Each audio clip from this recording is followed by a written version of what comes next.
262 Majana 262.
Yesu asifiwe. Yesu ashimwe.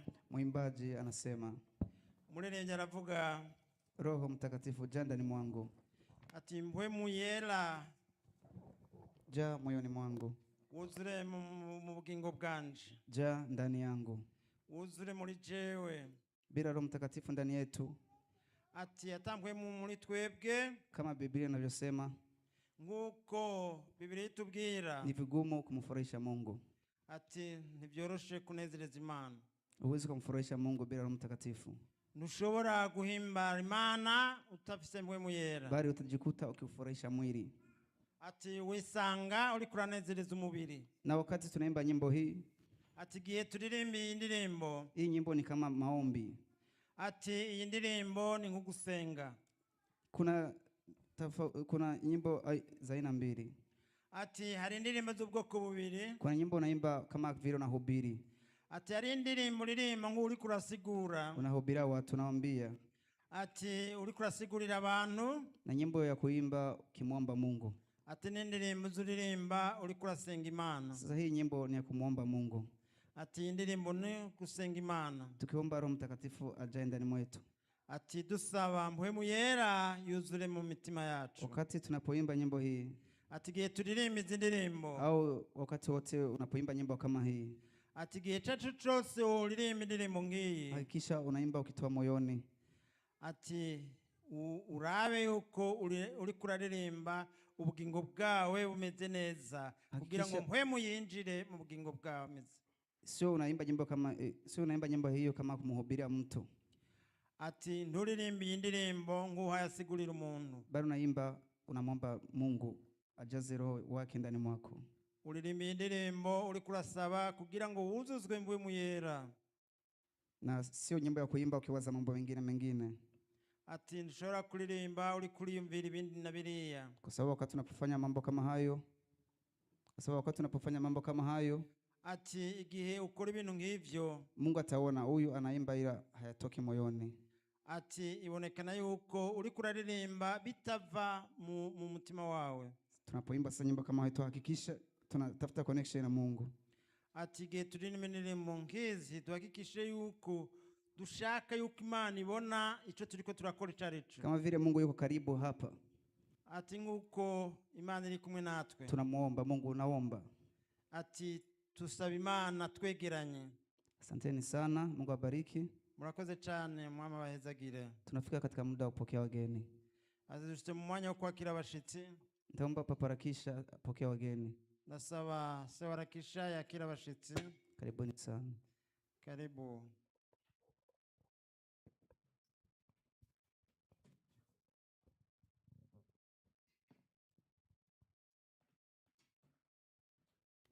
Manishimwe. Bwana asifiwe. Bampaye umwanya wo kwakira. Wamenipa muda wa kupokea. Je, amaso yanjye aracakomeye. Macho yangu bado ni mazima. Ndavye muri uruhande, nikiangalia upande huu, ndabona ko atabashyitsi dufise. Naona hakuna wageni. Nyuma ndavye muri uruhande kandi, ndavye muri urukandi, ishusho ni za zindi nyene. Naona sura ni zile zile. Ariko jewe nabamaye kwakira je n'umusitsi kuko maze kwezi kose naboneka ngaha. Ingawa amenipa kupokea, na mimi ni mgeni, nina muda wa mwezi mmoja bila kuonekana hapa. So reka ndabaramutse mu izina rya Yesu Kristo. Na wasalimia katika jina la Kristo. Ndaryohewe kubabona kandi.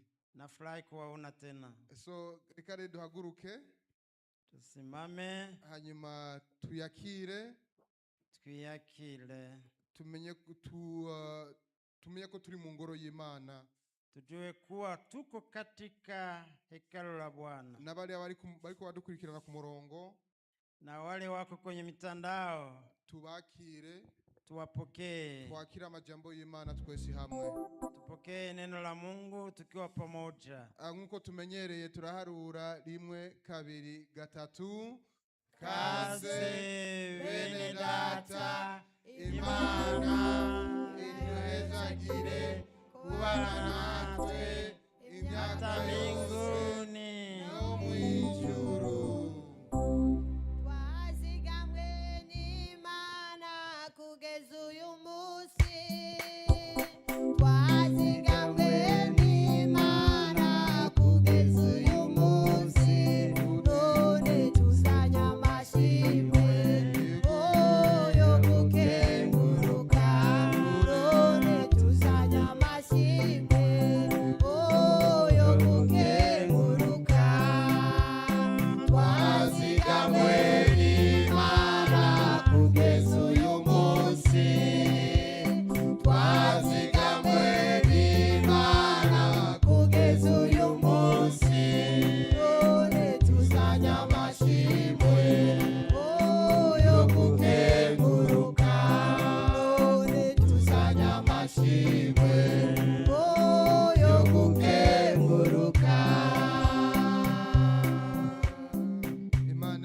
ibahezagire. Amina. Mungu awabariki Reka wote. nsubize umwanya kwa umaye. Narudisha kwa aliyenipa muda. Asante sana kwa kupokea wageni. Murakoze cyane kutwakirira abashitsi. Tunafika muda wa kusikiliza ujumbe. Ati dushite mu wundi mwanya mwiza wo kumviriza ubutumwa Kupitia nyimbo. biciye mu ndirimbo. Kama kawaida tunajua wanavyofuatana. Ati nkuko bisanzwe turazi ingene imigwi ikurikirana. Blessing Choir utaanza. Aratangura abana. Uamsho Choir. Hanyuma Muvyuro. Injili Choir. Ubutumwa. Halafu Sayuni Choir. Hanyuma Sayuni Choir. Karibuni sana Blessing Choir. Kaze Blessing. Amenitendea, Amenitendea, amenitendea, Emmanueli, amenitendea, Emmanueli,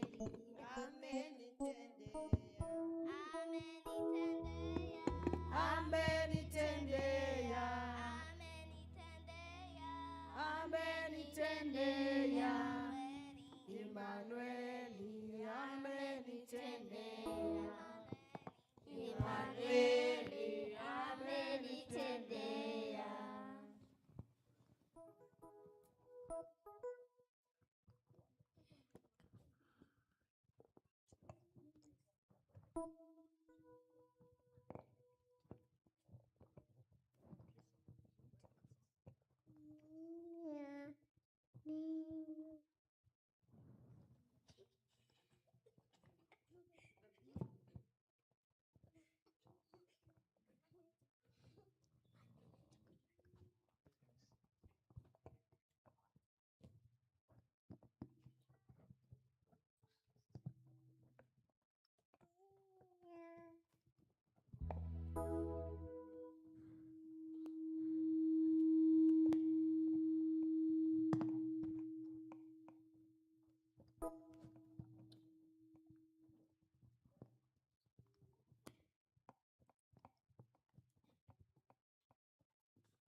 yaduhamagariye ngo twezwe ntabwo yaduhamagariye kwivayanga Imana yaduhamagariye ngo twezwe ntabwo yaduhamagariye kwivayanga baririmbyi yaduhamagariye tuyikorere ntabwo yaduhamagariye kwivayanga Imana yaduhamagariye ngo twezwe ntabwo yaduhamagariye kwivayanga shengero yabahamagariye namwe mwezwe ntabwo yabahamagariye kwivayanga Imana yaduhamagariye ngo twezwe ntabwo yaduhamagariye kwivayanga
urugamba rurakomeye, urugamba rurakomeye, nicyo gituma dukwiriye kuba maso no kwirinda.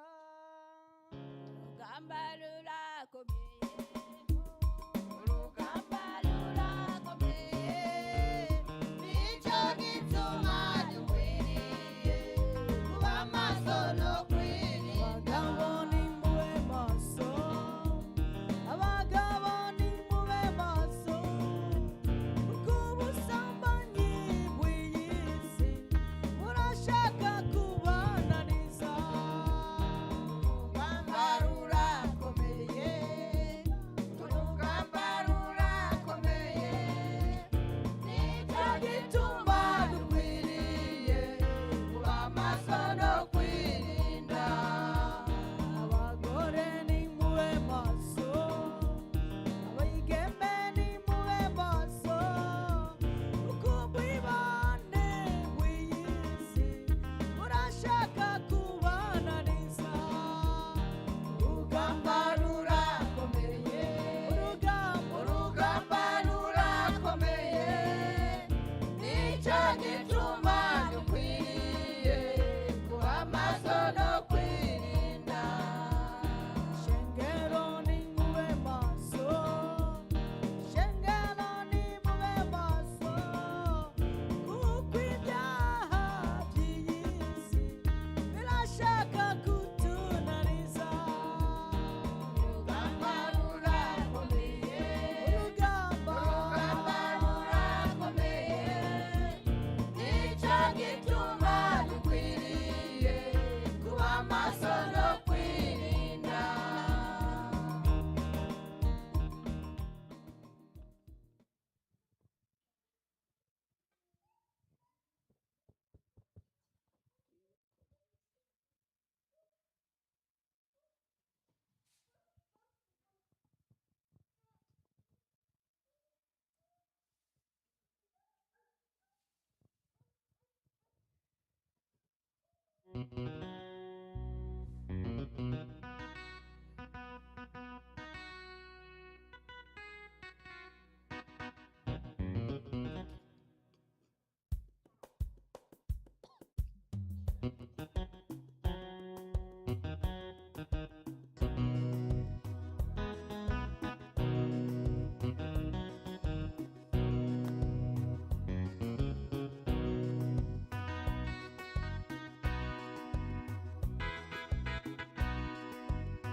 Birakogwa, Imana igaceceka, abantu tukibaza yuko Imana itabaho.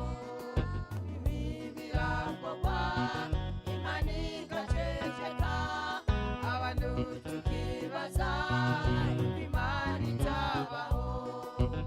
Iraje, iraje, iraje, ibishira habona. Iraje, iraje, iraje, ibishira habona.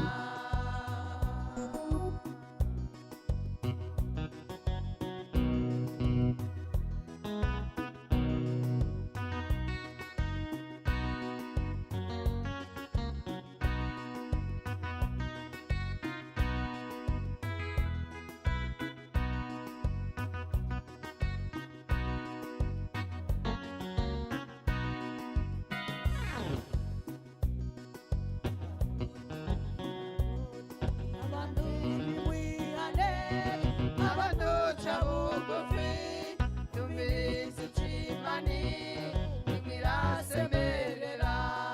Abantu nimwihane, abantu ca bugufi, tumvirize ico Imana iriko irasemerera. Iraje, iraje, iraje, ibishira habona. Iraje,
mambo sawa sawa, mambo sawa sawa, Yesu akiwa enzini, mambo sawa sawa, mambo sawa sawa, mambo sawa sawa, Sawa sawa, mambo sawa sawa, Yesu akiwa enzini, mambo sawa sawa, mambo sawa sawa, mambo sawa sawa. Bwana Yesu asifiwe. Amen. Tunakwenda kuimba nyimbo ya 10. Twalimu ulimbe kwa 10.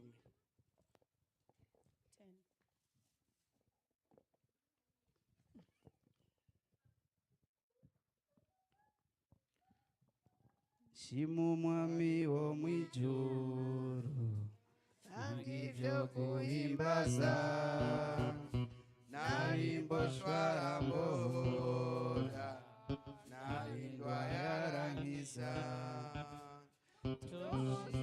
Tumushime, niwe mwamahoraho. Tumushime, tumushime, niwe mwamahoraho. Basogokuruza kera bari mu mubabaro, abagirira imbabazi tumuhimbarize ibyo. Nanone tumwizigire kuko ari uko yahoze. Nanone tumwizigire kuko ari uko yahoze. Ni data wa twese mwiza, aziyengenge zacu, atubungabunga neza kandi akatuzigama. Duhimbaze ubuntu bwiwe buzohoraho bwose. Duhimbaze ubuntu bwiwe buzohoraho bwose.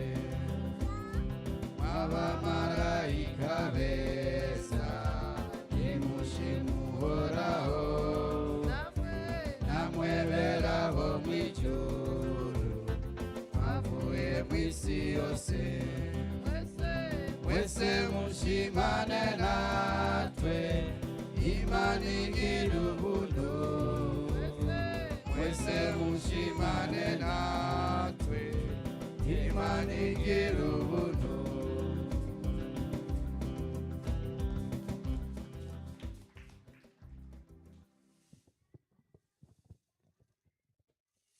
Bwana Yesu asifiwe. Mungu awabariki waimbaji wote. Watakuja kulipwa huko mbele. Watakuja kulipwa huko mbele. Bazogenda kulihwa hari imbere. Kama neno linavyosema katika Mathayo 16:27. Nguko ijambo ry'Imana rivuga muri Matayo 16:27. Kwa kuwa mwanadamu huja Kuko umwana w'umuntu agiye kuza katika wema wa babake, mubeza, katika wema wa babake, katika wema wa babake, mu bwiza bwa se, akiwa pamoja na malaika zake, ari kumwe n'abamarayika biwe, ndipo atakapomlipa kila mmoja niho azoriha umumwe kulingana na matendo yake. bivanye n'ibyo yakoze. Sasa kila unachokifanya Icyo cyose ukora utakuja kulipwa huko mbele. uzorihwa imbere. Ukifanya mazuri utalipwa huko mbele. Ukora ibyiza uzorihwa imbere. Ukifanya mabaya utalipwa huko mbele. Namba ukora ibibi uzorihwa imbere. Asante Mungu atubariki sisi wote. Ati murakoze, Imana iduhezagire twese. Tunafika katika muda wa kusikiliza neno. Dufite mwanya wo kumviza ijambo Bila vifaa, bila gita. ati atana kimwe kiriko kiravuga. Nitaomba tusimame sisi wote. Ati ndasaba duhagarare twese Mmoja ataweka nyimbo ya kuabudu. umwe arashira ku ruririmbo rwo gusenga. Halafu nitaomba Mama Eri akabidhi mikononi mwa Mungu mtumishi. Ndamusaba muvyeyi Mama Eri shire mu minwe y'Imana umukozi. Mmoja aweke nyimbo ya kuabudu.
Reka Mana kubera mikoro nawe wikugire kuko Yesu niyo ntibamenye ibyo umuntu akeneye, ntibamenye ibyo imitima ikeneye, ariko Yesu we usomana usobanura urasobanura Imana. Ndasabye Mana kugira ngo umuhagarike mu iriba ry'amaraso yawe, izina ryawe Yesu. Nuko Yesu reka Mana twicare tugiye tunywe, kuko Mana n'amajambo adutunga mu kubaho kwacu. Yesu ni mwijuru, nakwinginze rero Mana kugira ngo wugare inzugi n'amadirisha n'izina ryawe Yesu. Ari Satani afatirwe, ari abadayimoni bafatirwe n'izina ryawe Yesu. Urakoze Mana. Abaje bagwaye Mana batahe bakiriye, abaje bafise ibyifuzo batahe bayishuri banawe n'izina ryawe Yesu. Urakoze Mana. Ibyinshi Yesu nagusaba, ariko Mana ndakwinginze kugira ngo reka umwuka wera wuzure abantu maze usohore igitagi cy'iwawe. Yesu urakoze Mana, urakoze kudukunda, urakoze kumva gutakama kwacu. Mu izina ryawe Yesu tusabikize kukoze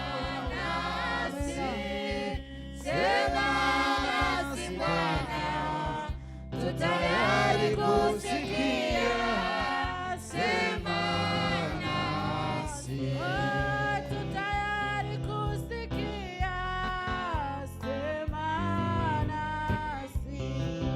Tutayari kusikia, sema nasi. Tutayari kusikia, sema nasi. Tutayari kusikia, sema nasi. Karibu sana mtumishi. Kaze mukozi. Umekunesha imisi yose Mana, umekunesha intambara zose ngwana, umekunesha imisi yose Mana, sinze mombe mu birori by'abanesheje, sinze nibure mu birori by'abanesheje. Umekunesha imisi yose Mana, umekunesha intambara zose ngwana, umekunesha imisi yose Mana, sinze mombe mu birori by'abanesheje, sinze nibure mu birori by'abanesheje. Kibe kizima mavyagira mu ijuru, uri Imana dukunda, uri Imana uhambaye nuhabwa icyubahiro. Uyu munsi wari wabonye ko nkwiye guhagarara imbere y'ishengero. Haleluya. None mwami muri aka kanya nzoba ndi hano, ndagusaba mwami kugira ngo uze kubana nanje. Simvuga ibyo ndigeneye, ahubwo mvuge ibivuye kuri we uzobukoze. Urakoze kuri Imana uhambaye kankosha byose. Urakoze kugiye kubana nanje, ndagusaba muri ibiki byinshi budehe ubundi bazingunu rwawe mu izina ryawe cyungwe byagahera mu ijuru. Amen. Amen. Imana ishimwe cyane. Amina. Imana ishimwe. Amina. Ndabanguje mu izina rya Yesu. Na wasalimu katika jina la Yesu. Ndumva nezerewe cyane. Nina furaha sana Konge guhagarara hano ndi muzima. kusimama hapa nikiwa tena mzima. Imana ishimwe cyane. Amina. Kuko ndazi hakigihe. Kumepita muda. Hakigihe. Kumepita muda. Leo ndashima Imana ko yongeye mu mwanya wo konge guhagarara hano ndi muzima. Nashukuru Mungu kwa kunipa nafasi nikasimama hapa tena. Imana ishimwe cyane. Amina. Hano tugiye kwibukanya amajambo y'Imana. Tugiye kwibukanya amajambo y'Imana. Tunakwenda kumbushana neno la Mungu. Na majambo y'Imana kesi tukunze kumva. Tunasikia neno la Mungu mara nyingi. Ariko ni vyiza ko twongera kandi tukayibukanya. Ila ni vizuri kukumbushana tena. Imana ishimwe cyane. Amina. kuko ndazi murazi ijambo ry'Imana. Najua mnalifahamu neno la Mungu. Murasoma ijambo ry'Imana. Mnasoma neno la Mungu. Ariko ni vyiza kongera kukibukanya. Ila ni vizuri kukumbushana tena. Imana ishimwe cyane. Amina. Ntatevye reka tugende mu gitabo cya Yobu. Bila kuchelewa twende katika kitabu cha Ayubu. Igitabo cya Yobu.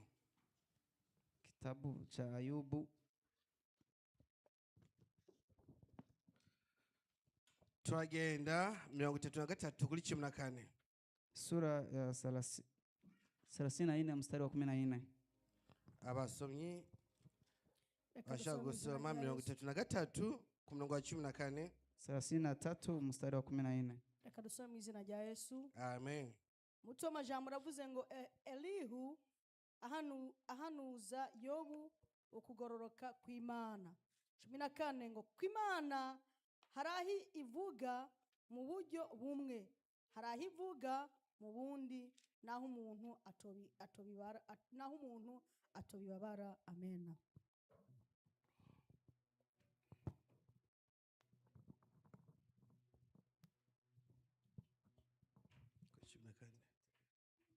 Yobu 33:14. Yes,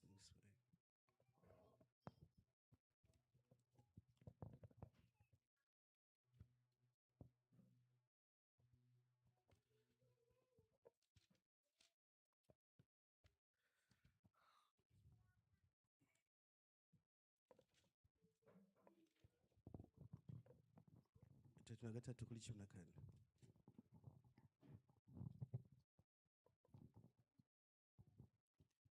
Ayubu 33 mstari wa 14. Kwa kuwa Mungu hunena mara moja, naam hata mara ya pili, ajapokuwa mtu hajari. Amen.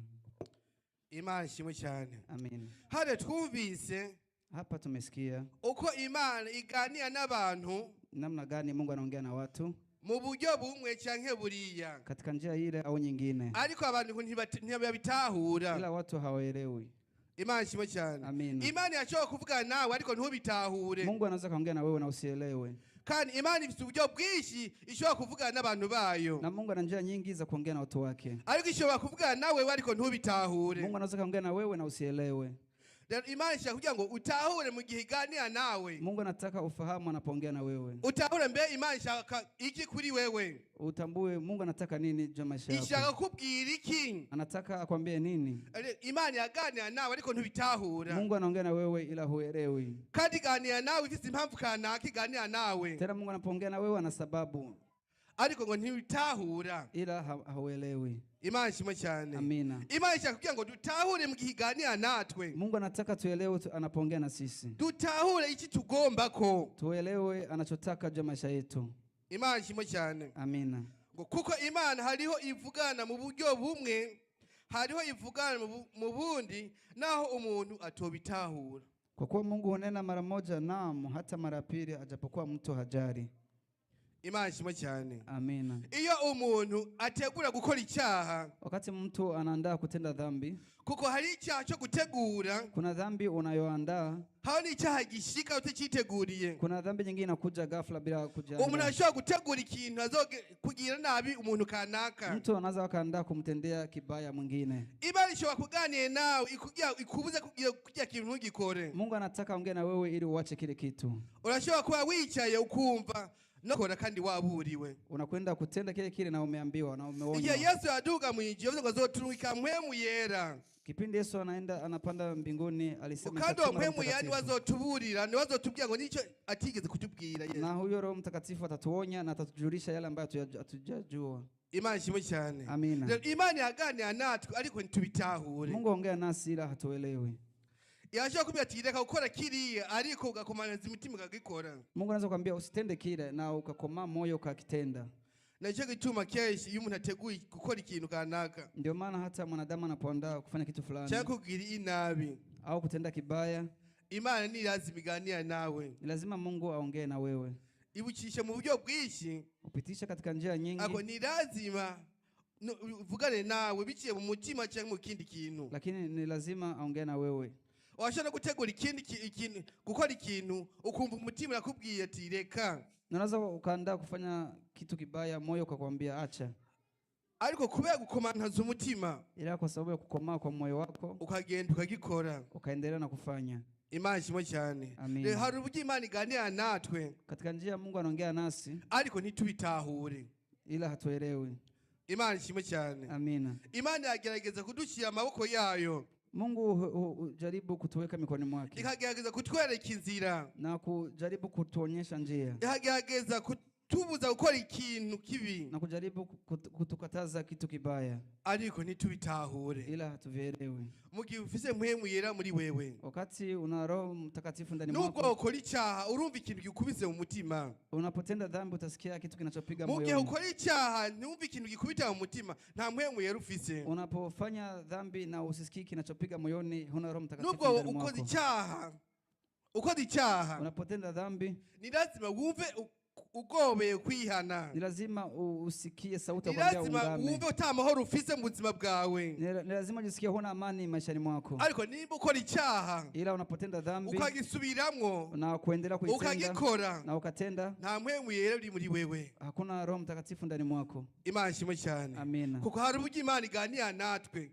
Kuna njia namna gani Mungu anaongea na ituburira sisi? ati kiriya kintu ntugikore, Anachokwambia utende na usikitende, nubwo ugikore ikatubwira ati niwihane. hata ukitenda ni lazima utubu. Imana ishimwe cyane. Amina. Nacyo gituma umukozi w'Imana ashobora kuva ahantu kure akaza, Ndio maana mtumishi wa Mungu anaweza kutoka mbali kandi akaja, azawe n'umuntu umwe wonyene gusa. akaja kwa sababu ya mtu mmoja tu. Imana ishimwe cyane. Amina. Abuze ubutumwa bukagukora kuko ngo uriya muntu bariko aramvuga. Na anapohubiri na injili kakugusa na ukasema yule mtu Ibyo byose wawe ndi yaramubwiye. Ti wawe ndi yaramubwiye mwe twavugana cya kintu. alimwambiaga yule niliongea naye, Nico gituma aja akikivuga. Nico gituma aja akakivuga. ndio maana amekuja akasema kile kile. Imana ishimwe cyane. Amina. Aho kwihana Kuliko utubu, aho bugenda kuraramika. Aho bugenda kuraramika.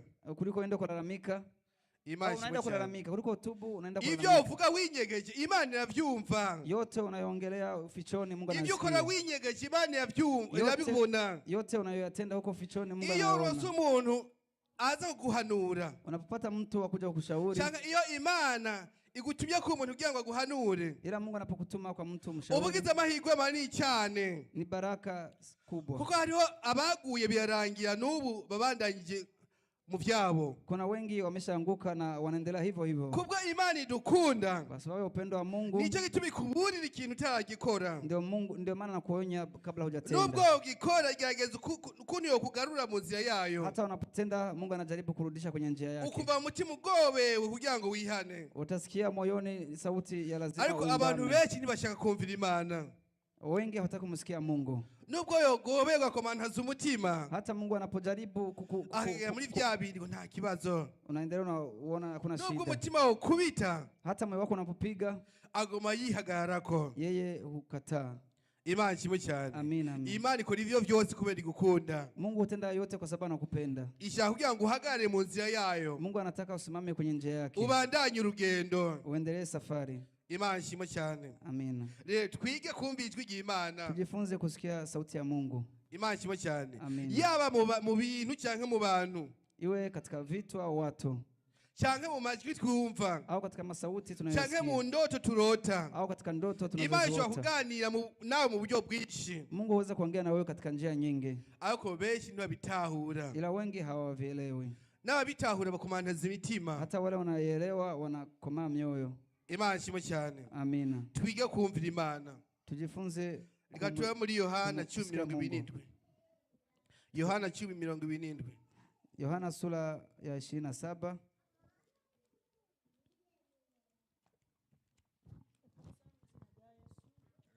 Yohana 10:27 umutwe w'amajambo uravuze ngo Yesu na se n'umwe. 27 ababaye intama zanje bumva ijwi ryanje, nanje ndabazi nabo barankurikira. Amena. Yohana 10:17. Yohana 10 mstari wa 27. Kondoo wangu waisikia sauti yangu, nami nawajua, nao wanifuata. Amina. 27.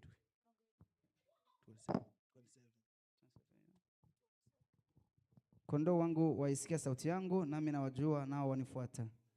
Imana ishimwe cyane. Amina. Siyama kandi mu Kirundi 27. 27. haravuze ngo ababaye intama zanje bumva ijwi ryanje nanje ndabazi nabo barankurikira. Amena. Imana ishimwe cyane. Amina. Ababaye intama zanje bumva ijwi ryanje. Sauti yangu, husikia sauti yangu. Nimba utumva ijwi ry'Imana, Kama husikii sauti ya Mungu, gerageza urabe igituma utagyumva. jaribu uanze kusikia. Imana ishimwe cyane. Amina. Ababaye intama zanje bumva ijwi ryanje nanjye ndabazi nabo barankurikira. Kondoo wangu waisikia sauti yangu, nami nawajua, nao wanifuata. Imana ishaka kugira ngo wumve ijwi ry'Imana. Mungu hutamani usikie sauti ya Mungu. Wumve ikikubwira cyari cyo. Usikie anachokwambia ni kitu. Kugira ngo ubandanye mu nzira yayo. Ili uendelee kwenye njia yake. Utegeza kumva ijwi ry'Imana. Ni lazima usikie sauti ya Mungu. Utegeza kumva ikikubwira. Ni lazima usikie kile anachokwambia.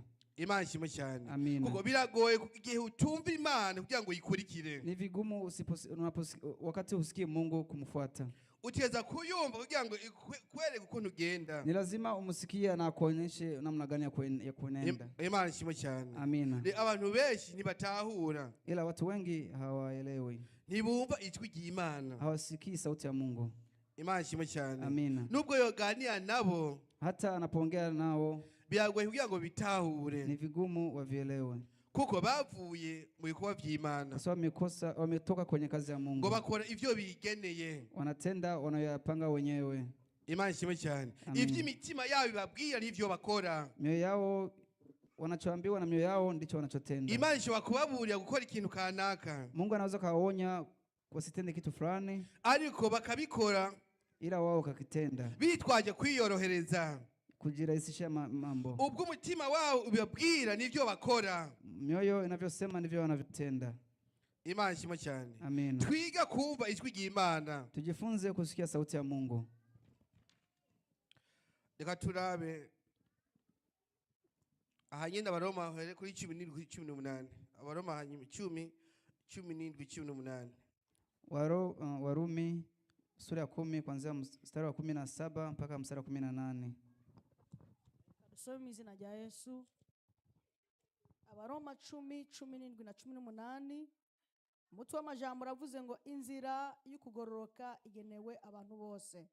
17:18 haravuze ngo nukukwemera kuva kukumva nukumva kuzanwa n'ijambo rya Kristo.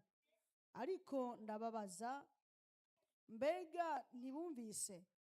Ego barumvise. Ijwi ryabyo ryumvikanye mu isi yose, bo n'amajambo yavyo ku mpera y'isi. Amena. Amen. Warumi 10 kuanzia mstari wa 17 mpaka 18. Basi imani chanzo chake ni kusikia, na kusikia huja kwa neno la Kristo.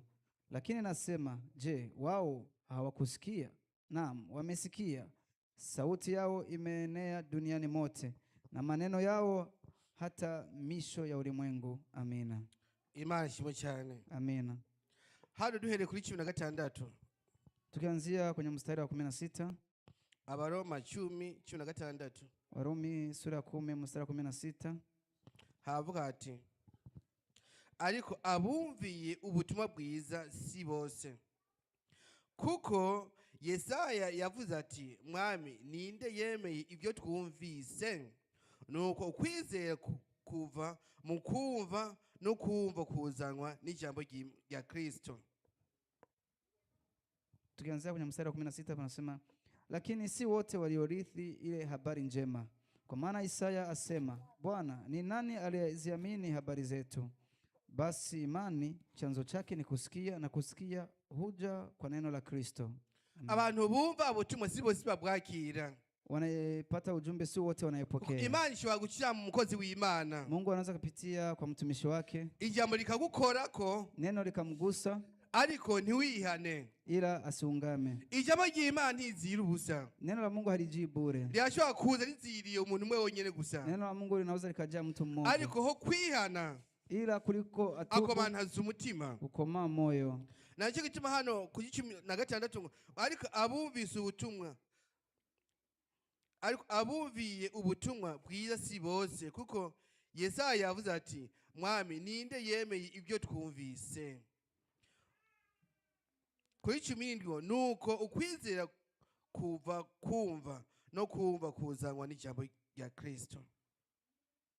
Kwa sababu 16 panasema, lakini si wote waliorithi ile habari njema, kwa maana Isaya asema, Bwana, ni nani aliyeziamini habari zetu? Basi imani chanzo chake ni kusikia, na kusikia huja kwa neno la Kristo. Hano kuri 18 haravuze ngo ariko ndabaza, mbe ntibumvise? Yego barumvise, ijwi ryabyo byumvikanye mu isi yose. 18 husema, lakini nasema, je, wao hawakusikia? Naam, wamesikia, sauti yao imeenea duniani mote, na maneno yao hata misho ya ulimwengu. Ngo hamwe n'amajambo yavyo ku mpera y'isi. Na maneno yao hata misho ya ulimwengu. Ariko ndabaza, mbega ntibumvise?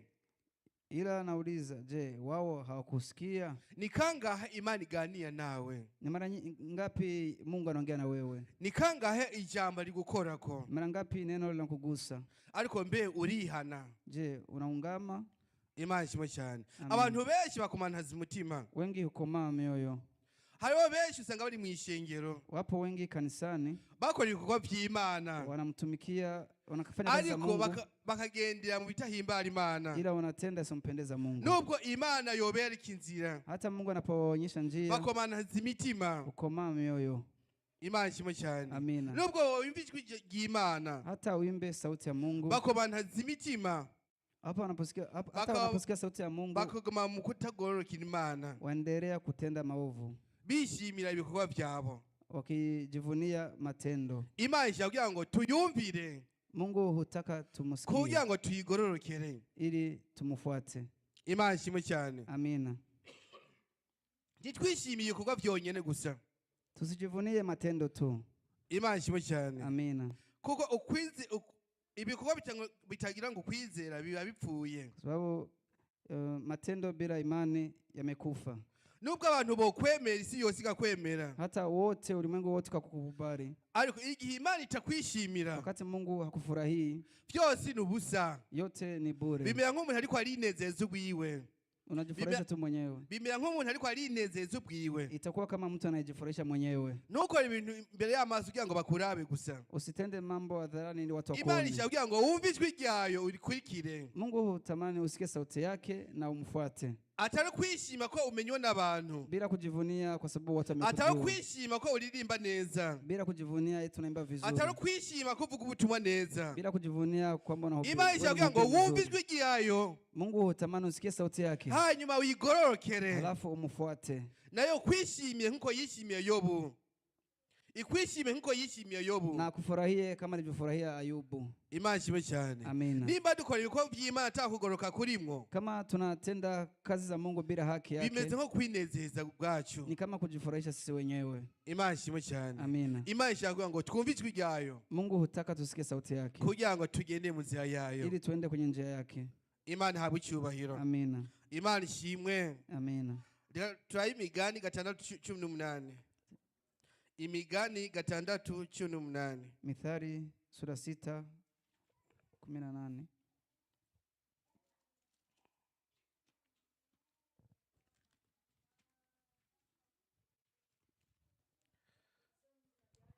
Amen.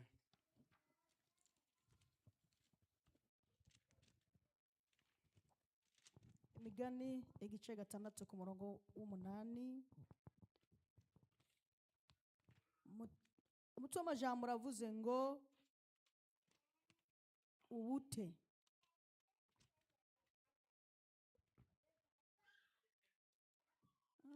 Gatandatu kuri 18. 18 haravuze ngo ibyo uhoraho yanka. 18 n'umutima ugera imigabo mibi n'ibirenge byihutira kwirukira ikibi. Amen. Mithali sura 6 mstari wa 18. Moyo uwazao mawazo mabaya, miguu iliyo myepesi kukimbilia maovu. Amina. Hano ino Bibiliya iravuga ngo ko 18 ni umutima utegura imigambi mibi n'ibirenge byihutira kwirukira ikibi. Imana ishimwe cyane. Amina. Hari abantu benshi bategura gukora icyaha imbere. Kuna watu wengi wanaandaa kutenda dhambi huko mbele. Bakabitegura ati nzokora iki naka. Wanaviandaa nitatenda hiki na hiki. Kandi bahagenda bakagishira mu ngiro. Na wanakwenda wanatimiza. Imana ishimwe cyane. Amina. Umutima utegura imigambi mibi n'ibirenge byihutira kwirukira ikibi. Moyo uwazao mawazo mabaya, miguu iliyo myepesi kukimbilia maovu. Imana ishimwe cyane. Amina. Gutegura gukora icyaha, kuandaa kupanga dhambi. ndabaza imigihe utegura icyaha, gukora icyaha, unapoandaa kutenda dhambi, Imana yashobora kugukebura. Mungu anaweza kukuonya biciye mu majwi cyangwa mu ndoto, kupitia masauti au ndoto, kugira kijya kintu ntugikore, kile kitu usikifanye. Imana ishimwe cyane. Amina. Ariko abantu benshi ntibabyumvira, ila watu wengi bakomantaza imitima, mioyo inakoma, hanyuma bakabishyira mu ngero na kutenda na kutimiza kile kitu. Umuntu ashobora kuba ari umukozi w'Imana, mtu anaweza akawa mtumishi wa Mungu, naka nzomukorera iki, nakasema fulani nitamtendea hiki, naka nzomusubiza mu nkoko, fulani akabitegura kandi akabishitsa, na akaviandaa na akavitimiza. Imana ishimwe cyane. Amen. Kandi ari umuntu wari mwishenge 2 ku murongo wa mbere.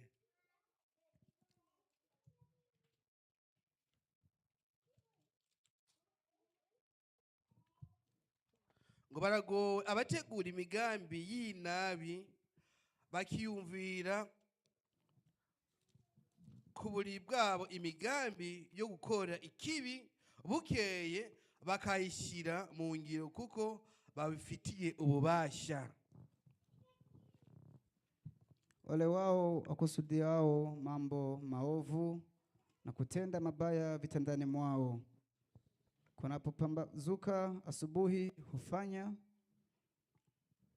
kwa sababu ya katika uwezo wa mikono yao. Amina. Ngo baragowe abategura imigambi mibi y'inabi, ngo bakiyumvira ku buri bwabo imigambi yo gukora ikibi, bukeye bakayishyira mu ngiro kuko babifitiye ububasha.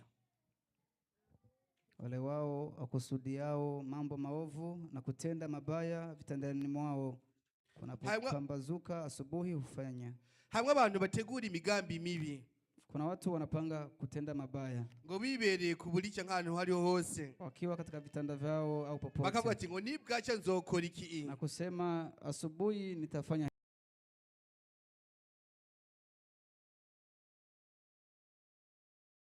Amen. Bagategura kugira nabu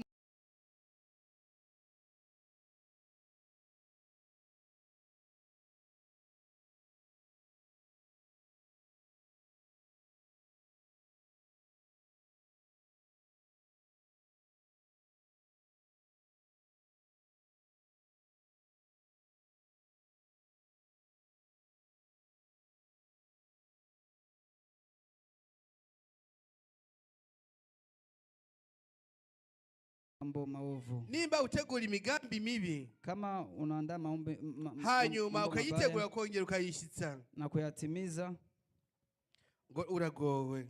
Ole wao.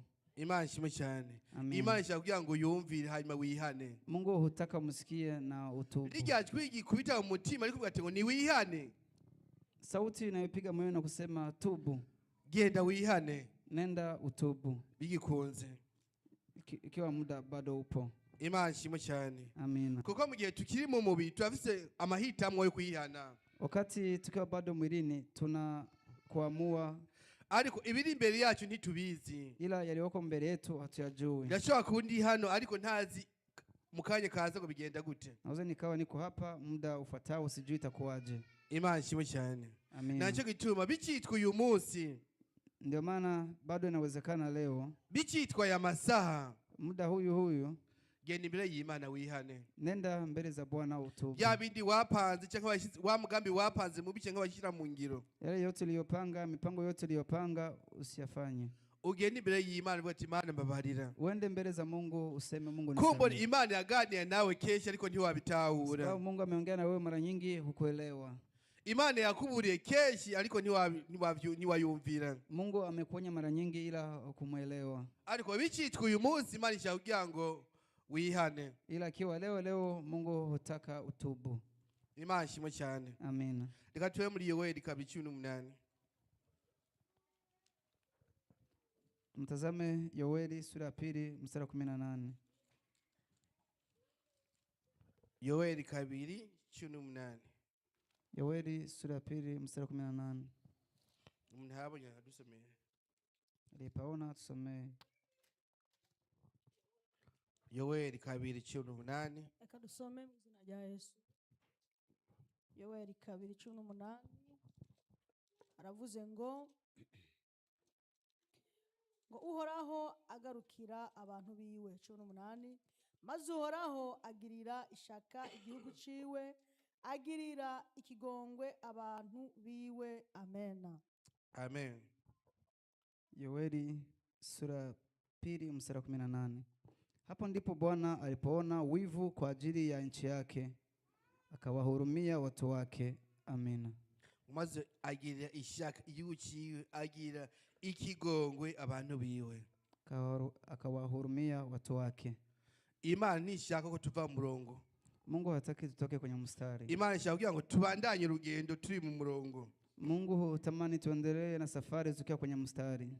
Na nicyo gituma hano havuze ngo Imana igira ikigongwe abantu bayo. Ndio maana hata hapa pamesema akawahurumia watu wake. Nubwo bingana gute Imana yakugira ikigongwe. Hata utende dhambi ngapi atakusamehe. Kumbo Imana yavuganye nawe keshi ariko ntiwabitahura. Mungu amekuonya mara nyingi ila hukuelewa. Imana yakugira imigambi keshi ariko ntiwayumvira. Mungu amekwambia mara nyingi ila hukuelewa. Leo Imana icyaye ku ntebe y'imbabazi, bado yupo kwenye kiti cha huruma. Nicyo gituma ishaka kugira ngo uyu munsi wihane. Ndio maana leo unatakiwa utubu. Imana ishimwe cyane. Amina. Reka tubandanye kandi Abaroma 10 ku murongo wa 2 gushika ku murongo wa 4. Tuendelee Warumi 10. Dusubira Abaroma 10 ku murongo wa 2 gushika ku murongo wa 4. Warumi 10 kuanzia mstari wa kwanza mpaka mstari wa 4. Reka dusome mu izina rya Yesu. Amen. Duhere ku murongo wa 4 aravuze ngo kuko Kristo ari we ibyagezwe bishikirako kugira ngo aheshe uwizera wese ukugororoka. Abaroma 10 ku murongo wa 2 gushika ku murongo wa 4. Warumi 10. Bene data, ibyo himbara umutima wanje nibyo sengera abayisirayeli kumana no kugira ngo bakizwe. Ndabashingira intahe yuko bafise ishaka ry'Imana ariko si mu buryo bw'ubwenge, ko batari bazi ukugororoka kuva ku Mana bakarondera kwishingira ukugororoka kwabo ubwabo. Ntibaganjwe no kuva ku Mana, kuko Kristo ari we ibyagezwe bishikirako kugira ngo abaheshe uwizera wese ukugororoka. Amen. Amen. Ndugu zangu, nitakayo sana moyoni mwangu na dua yangu ni mombayo Mungu ni kwa ajili yao ili waokolewe. Kwa maana na washuhudia kwamba wanajuhudi kwa ajili ya Mungu lakini si katika maarifa.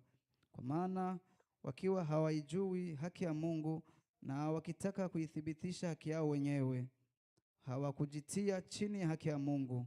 Kwa maana Kristo ni mwisho wa sheria ili kila aminie ahesabiwe haki. Amina. Imana ishimwe cyane. Amina. Hano kuri 2 hapa kwenye sura ya 2 ngo ndabashingiye intahe yuko bafise ishaka ry'Imana ariko si mu buryo bw'ubwenge. Kwa maana nawashuhudia kwamba wanajuhudi kwa ajili ya Mungu, lakini si katika maarifa. harimwo abafise ishaka ryo kurondera Imana Kuna wale ambao wana bidii ya kumtafuta Mungu, ariko bakavangamo n'ibindi bintu ila huvichanganya na mambo mengine hanyuma bakiyorohereza, na kujirahisishia mambo. bashaka kubona Imana Wanataka kumtumikia Mungu, ariko ntibashaka gukora iko Imana ishaka. ila hawataki kutenda yale ambayo kutenda Naco vile gituma Mungu havuga si anataka. mu buryo bw'ubwenge, Ndio maana nasi katika ni mu maarifa, buryo bw'ivyiyumviro vyabo. ni katika mawazo yao. Imana ishimwe cyane. Amina. Abantu benshi bavuga ati ngo Imana nta kibazo ngo irabizi. Watu wengi husema hakuna shida, Mungu anayajua. Imana nta kibazo irabizi, Hakuna shida, Mungu anayajua, bakabona kubenga bari mukuri, na kujiona kwamba wao wako sahihi, bavuga ati nta kibazo Imana irabizi, na kusema hakuna shida, Mungu anayajua. irazi situation turimwo. Mungu hujua hali ambayo tuko ndani. Imana ishimwe cyane. Amina. Ngo bagira ishaka ryo kurondera Imana ariko si mu buryo bw'ubwenge, Wana bidii ya kumtafuta Mungu, ila si katika ni mu maarifa, buryo bw'ivyiyumviro vyabo, ni katika mawazo yao, kuko badashaka kumvira ijwi ry'Imana, kwa sababu hawataki kusikia sauti ya bashaka Mungu. kugenda uko biyumva bashaka kugenda. Utamani kunenda vile wanavyotaka wao waende. Imana ishimwe cyane. Amina. Ntibashaka kumva ijwi ry'Imana kugira ngo ribarongore ukuntu bakwiye kugenda, Hawataki kusikia sauti ya Mungu ili waongoze vile wanavyotakiwa kuenda. bashaka bagendeshwe n'ivyiyumviro vyabo, Wanataka waendeshwe na mawazo yao, ariko bakavuga ngo turiko turagenda, ila wanasema ngo tunaenda, turi mu rugendo turiko turaja mu ijuru, tuko kwenye safari ya kwenda mbinguni, kandi bakumva amahoro ko bariko baragenda. na kujisikia amani kwamba wanaenda. Imana ishimwe cyane. Amina. Imana ishaka ngo twumve ijwi ryayo, Mungu hutaka tusikie sauti yake, hanyuma ijwi ryayo riturongore. halafu sauti yake ituongoze. Imana ishimwe cyane. Amina. Turongorwe n'Imana, ntiturongorwe n'ivyiyumviro vyacu. Tuongozwe na Mungu, tusiongozwe na mawazo yetu. Mu gihe umaze kurongorwa n'ivyiyumviro vyawe, Wakati unapoongozwa na mawazo yako, ugenda uko ushaka, ntugende nk'uko Imana ishaka. unaenda unavyotaka tofauti na vile Mungu anavyotaka. Imana ishimwe cyane. Amina. Tugende kwiko Imana ishaka, Tuende vile Mungu anavyotaka. twumvire ijwi ry'Imana. Tusikie sauti ya Mungu, tufuate sauti ya Mungu. Haleluya. Amina. Imana ishimwe cyane. Amina. Rero Abaheburayo 3:15, Waebrania Abaheburayo 3:15. Waebrania sura 3 mstari wa 15. Kongeye guheraheza. Nakwenda Abaheburayo kumalizia. 3:15. Waebrania sura 3 aravuze ngo Abaheburayo 3:15 aravuze ngo bikivugwa ngo uyu munsi aho mwumviriza ijwi ryayo nimukomantaze imitima yanyu nk'uko mwayikomantaje mu gihe cyo kuratsa. Amena. Amina. Amen. Hapo inenwapo leo, kama mtaisikia sauti yake, msifanye migumu mioyo yenu kama wakati wa kukasirisha. Amina. Imana ishimwe cyane. Amina. Hano 13 twumvise Hapa 13 tumesikia bikivugwa ngo uyu munsi aho wumvira ijwi ry'Imana ryayo ntimukomantaze imitima yanyu nk'uko mwayikomantaje mu gihe cyo kuratsa. Imana ishimwe cyane. Amina. Ngo aho wumvira ijwi ry'Imana ntukomantaze umutima. Mnaposikia sauti ya Mungu msifanye Igihe Imana iganira nawe, ijambo ry'Imana rigukorako, ntukomantaze imitima. Wakati Mungu anaongea na wewe, usifanye moyo wako kuwa mgumu. Imana ishimwe cyane. Amina. Abantu benshi ijambo lirabakorako ariko bagakomantaza imitima. Watu wengi neno linawagusa, ila wanaifanya mioyo yao kuwa migumu, Bakumva umenga ntiboshobora kwihana, na kujiona hawezi wakatubu. ariko Imana ishaka kugira ngo tuyigororokere. Ila Mungu hutaka tumfuate. Ngo umunsi aho mwumvira ijwi ryayo. Leo mnaposikia sauti yake, Ngo aho mwumvira ijwi ry'Imana, mtakaposikia sauti yake, ngo ntimukomantaze imitima. msifanye mioyo yenu kuwa migumu. Imana ishimwe cyane. Amina. Ngo ntimukomantaze imitima yanyu nk'uko mwayikomantaje mu gihe cyo kuratsa. Msifanye mioyo yenu kuwa migumu.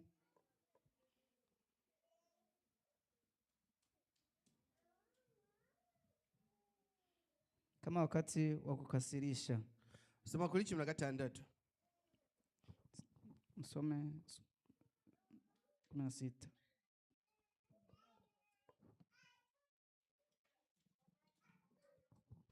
Abaheburayo 3:15 aravuze ngo ariko nivyo Abaheburayo 16 mstari wa 10. Kuri 16 Waebrania 3 haravuga hati ni bande bamaze kumva bakayiratsa, mbega sabavuye muri Egiputa bose barongowe na Mose. Imana ishimwe cyane. amen. Abisirayeli barongowe na Mose, Mose nawe yarongorwa n'Imana, ariko barayivuye ko bagana gusenga ibigwamana hamwe n'ibintu Imana yabakoreye. Wana wa Israeli Mungu walipokuwa wakiongozwa na Musa wamemwacha Mungu wakaanza kuziomba sanamu. Abisirayeli nibo bariye inge zivuye mu ijuru zikoroka. Wana wa Israeli ndio waliyekula chakula kutoka mbinguni. Ariko ntivyababujije no kugenda gusenga ibigwamana, Ila hicho akikuwakataza kwenda kuziomba sanamu. Imana ishimwe cyane. Amen. Na n'ubu Imana imaze gukora ibintu vyinshi. Na leo Mungu ameshakutendea mengi. Ariko n'ubu ntushaka kugira ngo yigororokere. Ila leo anataka umfuate. Imana ishimwe cyane. Amina. Ngo ni bande bamaze kumva bakayiratsa. Maana ni akina nani waliokasirisha? Imana imaze kuvugana nawe inshuro nyinshi. Mungu ameshaongea na wewe mara nyingi. Ariko wakomantaje umutima. Ila umefanya moyo wako kwa mgumu. Rero ngo bicitwe uyu munsi, Ikiwa leo ni wihane hanyuma igororokere. utubu na umfuate. Kuko turi mu gihe cy'iherezo kandi dusigaje igihe gito. Kwa sababu tuko katika kipindi cha mwisho na Ibimenyetso byinshi twamaze kubibona. vitu tumeshaona ishara nyingi. Ngo ariko tukirorereye, Ila tukiwa bado tunasubiri, imbere hari urupfu.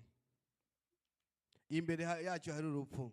mbele zetu kuna kifo. Kandi tuzi ngo iminsi yacu imeze gute. Na hatujui siku zetu ziko. Yobo niwe yavuze ijambo rikomeye. Ayubu alisema neno kubwa. Ngo iminsi yacu ngo ni nk'iy'umucyangero. Ngo iminsi yacu ni nk'iy'umucyangero. Siku zetu ni kama za mfanyakazi. Imana ishimwe cyane. Amina. Iminsi yacu ngo iraharuye. Siku zetu zimehesabiwa. Nacyo gituma ijambo ngo bicitwe uyu munsi. Ndio maana ikiwa leo Ni wihane hanyuma igororokere. utubu na umfuate. Kumbure Imana yavuga iyi nawe ntiwatahura. Mungu aliongea na wewe ila hukuelewa. Ariko uyu munsi ngo ijwi ry'Imana ngo nimwaryumva ngo ntimukomantaze imitima. Ila leo mkisikia sauti ya Mungu msifanye mioyo yenu kuwa migumu. Ijwi rigukoze ko ntukomantaze umutima. Neno likikugusa usifanye moyo wako kuwa mgumu. Kuko Imana yagukunda nicyo gituma ishaka kugira ngo igororokere. Mungu anakupenda ndio maana anataka umfuate. Kuko hari ivyo yaguteguriye byinshi. Kwa sababu kuna yale mengi ambayo amekuandalia. Nacyo gituma Satani atubesha mu bijya na biriya. Ndio maana shetani anatudanganya katika haya na yale. Kugira ngo vya byiza Imana yaduteguriye ntituzobibone. Ili yale mema Mungu alituandalia tusiyaone. Imana ishimwe cyane. Amen. Waho wumva ijwi ry'Imana. Unaposikia sauti ya Mungu Ngo ntukomantaze umutima. usifanye moyo wako kuwa mgumu. Abo ijambo ry'Imana, Imana ibaheze. Walisikia neno la Mungu, Mungu awabariki. Reka ndabasaba duhaguruke. Nitawasihi tusimame, Hanyuma twari indirimbo zo mu gitabo. tutazame nyimbo za Ako nimba uhari. kitabu. Kama upo, Imana ikicara ku ntebe y'imbabazi. Mungu bado amekaa kwenye kiti cha Imana huruma. ishaka kugira ngo ikubabarire. Mungu hutaka akusamehe. Imana ishaka kugira ngo ugaruke ku murongo. Mungu hutaka urudi kwenye mstari. Urabeho wahuvye gatoyi hanyuma wongere ugaruke ku murongo. Utazama ulipopotea kidogo urudi kwenye mstari. Koko Imana ishaka kugira ngo twigororokere. Mungu hutaka tumfuate. Nacyo gituma igihe izogarukira hano. Ndio maana Mungu atakaporudi Ntizoraba gusa ngo bari mu ishengero gusa. atatazama wale waliokuwa Ahubwo kanisani. izoraba ibikorwa byawe ko byari bitunganye. Atatazama kama matendo yako yalikuwa masafi. Izoraba ko wayigororokeye. Atatazama kama umemfuata kweli kweli. Imana ishimwe cyane. Amina. Ngo igihe cy'iherezo ngo abenshi bazovuga ngo benshi twakora ibitangaza mu izina ryawe. Wakati wa mwisho wengi watasema tumetenda miujiza katika jina lako? mbe ntitwakora ibikorwa mu izina ryawe? Je, hatukutenda haya katika jina lako? mbe ntitwakuririmbira? Je, hatukukuimbia? mbe ntitwavuga ubutumwa? Je, hatukunena injili? ariko bazovuga mviraho sindigeze nkumenya. Ila atawaambia tokeni, sijawahi kuwajua. Imana abizi n'abantu bari mu nzira yayo, Wale ambao wanamjua Mungu wako kwenye njia yake. haleluya. Amina. Reka tuwe indirimbo ya 68. Tutazame nyimbo ya 68.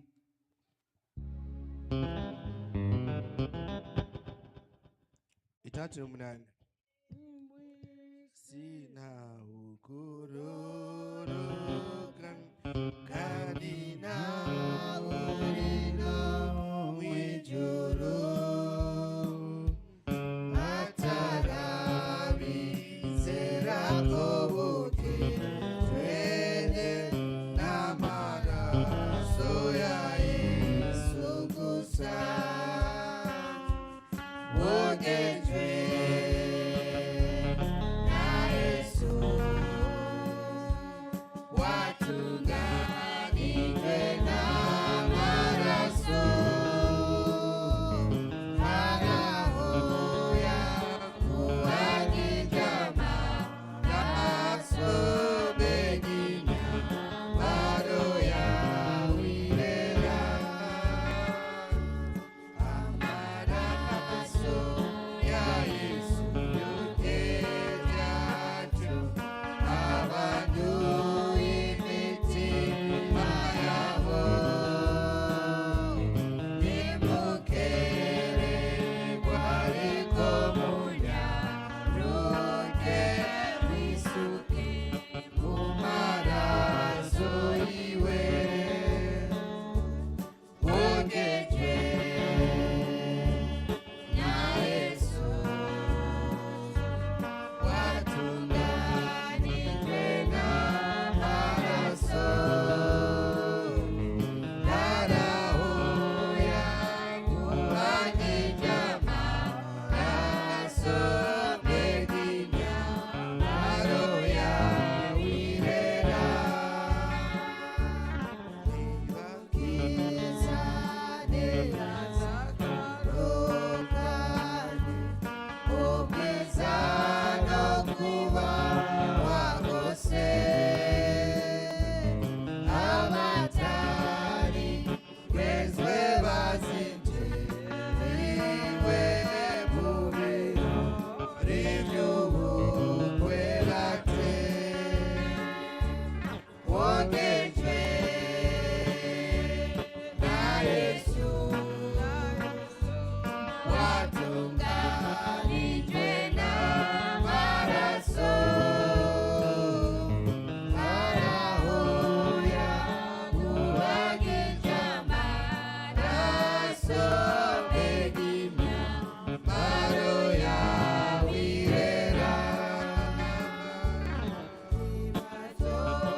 bazohagarara imbere yiwe, bazohinduka ubwoba gusa, wirambure impuzu zanduye, ubone kwambarira ubukwe, wogejwe na Yesu, watunganijwe n'amaraso, haraho yakuhagije amaraso, begina baro yawe irera. Imana ishimwe cyane. Amina. Twumvise ijambo ry'Imana, Tumesikia neno la Mungu. hanyuma ni wewe Alafu guhitamo. ni wewe mwenyewe kuamua. Ariko nimba wumvise ijwi ry'Imana, Ila ukiwa umesikia sauti ya Mungu, hanyuma ugakomana z'umutima, alafu ukaendelea kufanya moyo wako kwa mgumu, Imana irabizi. Mungu anayajua. Haleluya. Amina. Icyo Imana ishaka ni ukuyigororokera.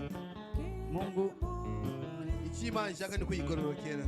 Mungu anachotaka ni wewe umfuate. Ariko hano ijambo ry'Imana ryavuze Hapa neno la Mungu waho limesema, wumva ijwi ry'Imana unaposikia sauti ya ijwi Mungu, ry'Imana rigukozeko sauti ya Mungu ngo imekugusa. nuko manatse umutima. Neno la Mungu likugusa, usifanye moyo wako kuwa Imana mgumu. ishimwe cyane. Mungu asifiwe. Nibaze umwungere wa kabiri kugira ngo ashike hano Nitaomba mchungaji wa pili afike hapa, ashyire amaboko y'Imana bashitse hano kandi au Imana kabidhi ibaheze. mikononi mwa Mungu waliofika hapa. Yesu ashimwe. Amina. Amen. Abafukamye ngaho imbere musubiremo aya majambo. Mwami Yesu, fukamye imbere y'inyonga zawe, nsaba imbabazi kuko nagendeye mu bitaguhimbara. Ibyo wanshinze narabyirengagije, ibyo wantegetse ko nkora ntabyo ndabikora. Shaka kwinezereza jewe nyene, ariko ibikorwa byawe sindabikore nk'uko ubishaka. Ngirira imbabazi, futa izina ryanje mu gitabo cy'imanza, izina ryanje ryandikwe mu gitabo cy'ubugingo. Muba murakoze kungirira imbabazi. Reka dusenge. Data mushobora byose, uruwera mana nzima, uruwera kibirengeye, uracari ku ndebe y'imbabazi. Data, l'abasabyi bawe n'abasabyikazi bawe bafukamye imbere y'inyundo zawe n'inyonga zawe, basaba ngo bagire imbabazi. Futa amazina yabo mu gitabo cy'imanza papa, futa amazina yabo mu gitabo cy'imanza, amazina yabo aduganwe mu gitabo cy'ubugingo. Mwami ameworenguka muri kano kanya, babe kumwe n'inteko z'abakijijwe, n'inteko z'amaserafi n'abamarayika n'abakerubi mu gusanganira mu kirere.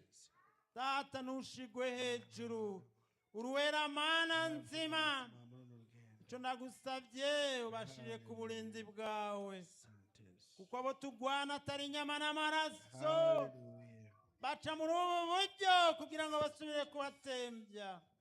Mu izina rya Kristo tubisabye twizeye, kubagiriye imbabazi. Amina. Amen. Genda n'amahoro ya Kristo. Mwende na amani ya Kristo. Abagwaye Wagonjwa n'umwanya wabo, ni muda wao. ni muganga Yesu, ni muganga, ni muganga Yesu, ni muganga, ni muganga Yesu, ni muganga, aliye juu ni muganga, ni muganga, ni muganga Yesu, ni muganga, ni muganga Yesu, ni muganga, ni muganga Yesu, ni muganga, aliye juu ni muganga. Kibe kizima mwabyagera mu ijuru, uri Imana uhambaye, uri Imana ukunda, uri Imana ushobora byose, nuhaba icyubahiro. Haleluya. None mwami, muri aka kanya twakwetse abagwayi, hari abagwayi bari mu mihinga itandukanye, mu izina ryawe Yesu Kristo twabakwetse mwabwira ngo bagende. Hari abenshi bari mu nzego yawe mwami, mu izina ryawe Yesu Kristo twabakwetse kugira ngo bagende. Tunawakabidhi mikononi Abari mwako mu Yesu Kristo. bitaro Tunaomba bitandukanye, mkono wako mu waguse kwa izina jina la Yesu ryawe Kristo. Yesu Kristo Wengine labda twabakwetse wanatembea na nabo magonjwa hawajui, mwami, kwa maana kugira ngo hajafika bagende hadharani mwami magonjwa hayo. tuwakoze. Kwa jina la Yesu Kristo tunakemea magonjwa hayo yaondoke. Halafu mitego yote ya yule mwovu ya kututega magonjwa au ya kutupia magonjwa au ya kuleta magonjwa ulimwenguni, kwa jina la Yesu Kristo tunaomba moto tukao juu uteketeze magonjwa hayo kwa jina la Yesu Kristo. Haleluya. Tunaomba wagonjwa wote katika hospitali mbalimbali, wagonjwa wote katika majumba yao, wagonjwa wote porini, sehemu zote, kwa jina la Yesu Kristo tunaomba mkono wako washukie.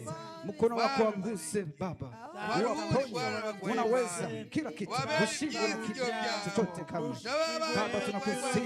Tunakusihi Baba, hatulazimishi, tunakuomba Baba, uguse kila mmoja.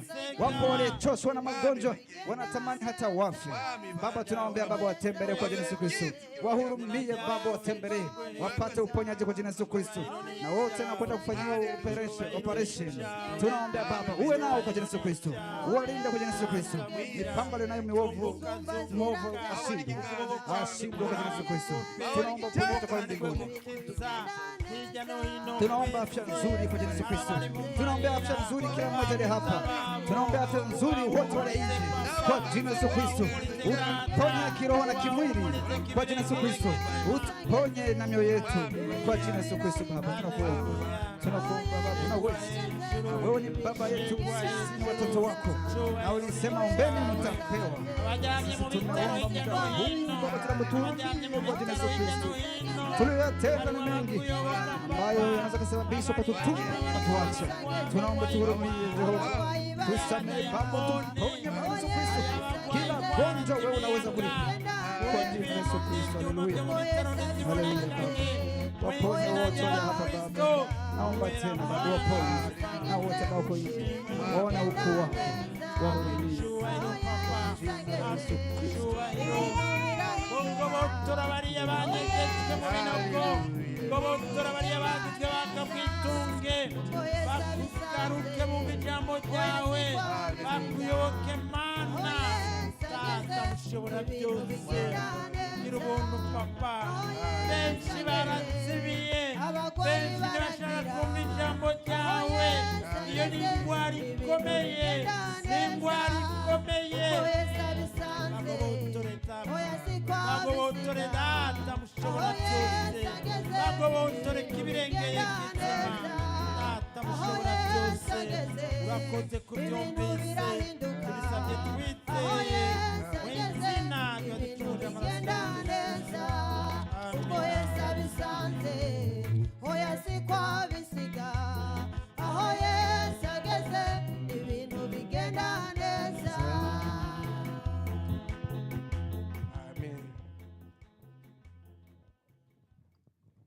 Na muda wa kuombea watoto. Mwanya w'abana, Watoto wafika hapa mbele. abana mushikinga imbere. Mama Nawera ataombea watoto. Bambaye ubwiza bw'Imana, abana b'Imana ni beza. Bambaye ubwiza bw'Imana, abana b'Imana ni beza. Bambaye ubwiza bw'Imana, abana b'Imana ni beza. Bambaye ubwiza bw'Imana.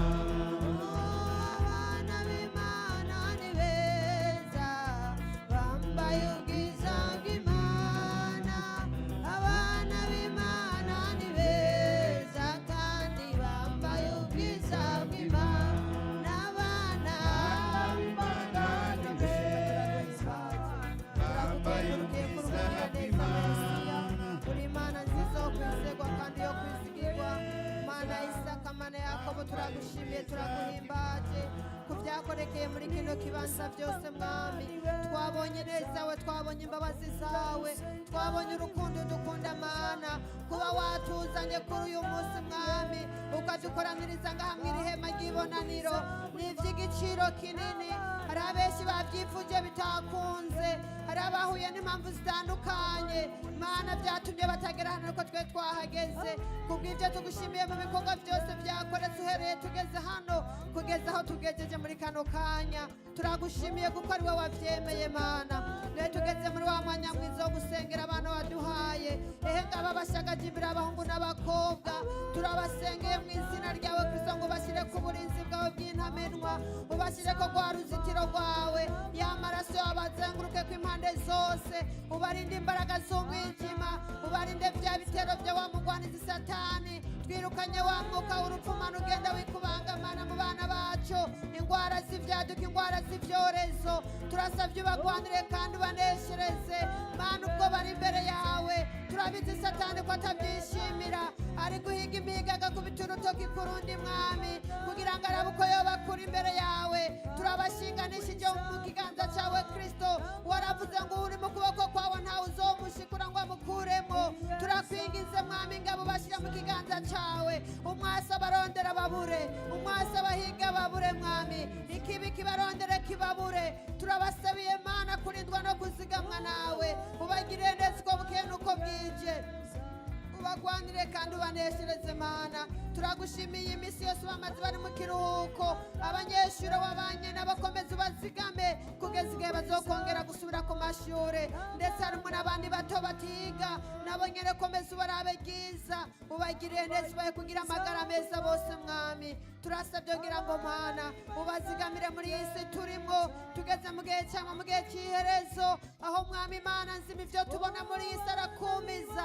ariko turakwingiza ubaha ubwenge bukomoka mu ijuru ko twarumvise ko ari ubwenge bw'isi ubwo bukomoka kuri Satani ngo ariko ubwenge bw'ijuru bukomoka ku Mana tubasabye ubwenge bw'ijuru bwo kubaha kumenya kurobanura ikibi n'icyiza mwami ubaye gukora ibyiza ubaye kugira mwembo wo kubayobora ubaye kugira ijwi ryo mu mutima mwami ribayobora ribaganiriza kugira ngo mwami Mana nzima ubahe databuja gukora ibyiza ibi bibabireke Mana turasabye kugira ngo ubagirire neza Yesu ndetse mwami tukiraha twama twibuka ko hari imiryango ikigutegereje hari abatarabona uruvyaro mwami turabasengeye nabo kugira ngo databuja ubahe guheka ubatera iteka hari abari kwisezerano wavuganye nabo kuzobaha uruvyaro kuzobagirira neza turasabye mu gihe bakigutegereje ubahe kurorera bihanganye urabarinda kwiyanduza mwami Mana nzima urabazigama urabaha umutima ukomeye muri iki kigeragezo no muri urugendo rukomeye urabaha gukomera mwami abibungenze n'ubazigame ubazitire uzigamiye imigisha watanze ubahe kugira amagara meza abavyeyi mwami Mana nzima uzobukoze ndetse databuja aho abavyeyi bari hose mwami ubagiriye neza databuja ubagwanire kandi ubaneshereze arabibarutse mwami komeza ubagiriye neza kibirengeye kizima ari n'abategereje ku isaha igera arabamaze kugezwa ku bitaro uhaseruke nk'Imana ubasha gukora ibyo abadogiteri batoshobora urahaseruka mwami uzobukoze mu izina ryawe gera Kristo dusenze twizeye amen.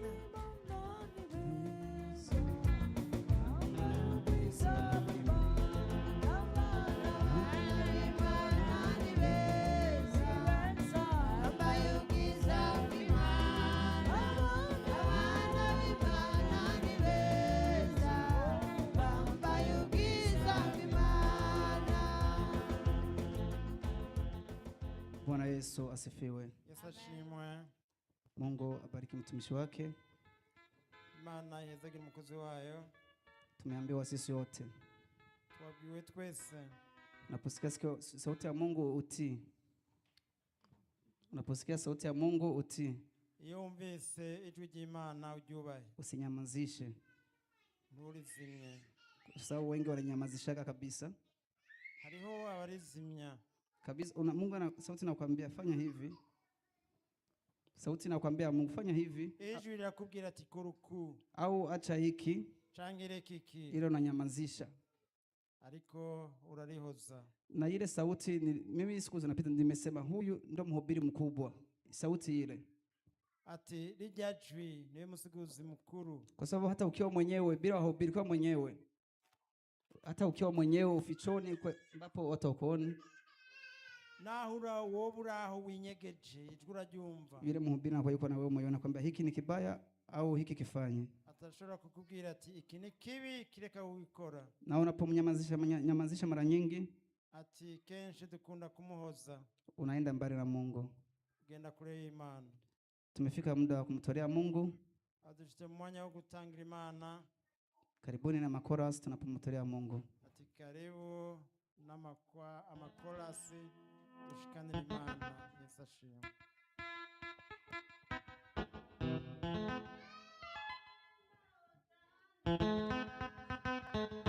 Tutaimba sana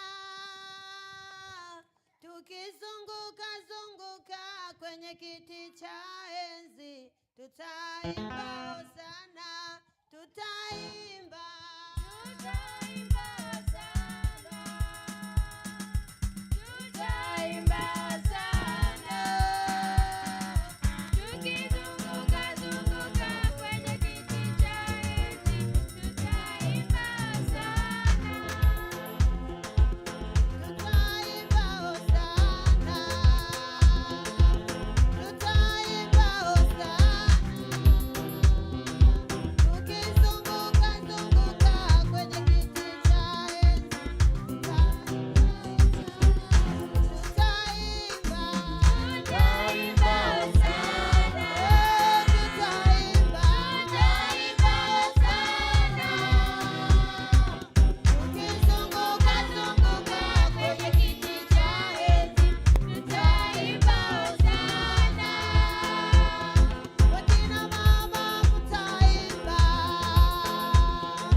asifiwe sana. Anishimwe. Ni vema kuwemo katika nyumba ya Bwana. Ni vema kuwemo katika nyumba ya Bwana. Ni vyiza kuba mu nzu y'Imana. Nitaomba mchungaji wa pili aombee sadaka na vingine, halafu baada ya kuomba atatupa matangazo. Reka dusenge. Data mushobora byose, nushimwe nukengurukwe, icubahiro ni cawe. Nyemerera nkwereke ishengero rikoraniye imbere yawe. Ntabwo baje imbokoboko gusa kibirengeye kizima, bazanye amaturo ibigira 10 n'ingoko y'imfuvyi. Data buja, aho bakuye hasabwe kongezwa imihezagiro yawe. N'utaronse itatanga kibirengeye kizima, hari uwaretse gutanga kubera gukena. Turatakambye dushimitse kugira ngo kuw'Imana nawe azobe yaronse uburyo kugira ngo agushikanire. Nushimwe nukengurukwe, turakweretse aya maturo n'ibigira 10 byatanzwe aho bigiye kubikwa abo burinzi bw'ijuru. Data mushobora byose, ntihabe umuswa n'inyenzi, bize bikore ico bikeneye gukora, ibikorwa biguhimbara. Data mushobora byose, nushimwe nukengurukwe, icubahiro ni cawe. Tubisabye twizeye mu izina ry'uwaducunguje amaraso Yesu Kristo. Amina. Yesu ashimwe. Na twashitse mu mwanya wo gusezera abo twari kumwe ku mutandao. Tunafika katika muda wa kuaga waliokuwa nasi kwenye njia ya mtandao. Tuzosubira guhura kuw'Imana ngaja amasaha nyene. Siku nyingine kama hii, masaa yale yale. Murakoze. Asanteni.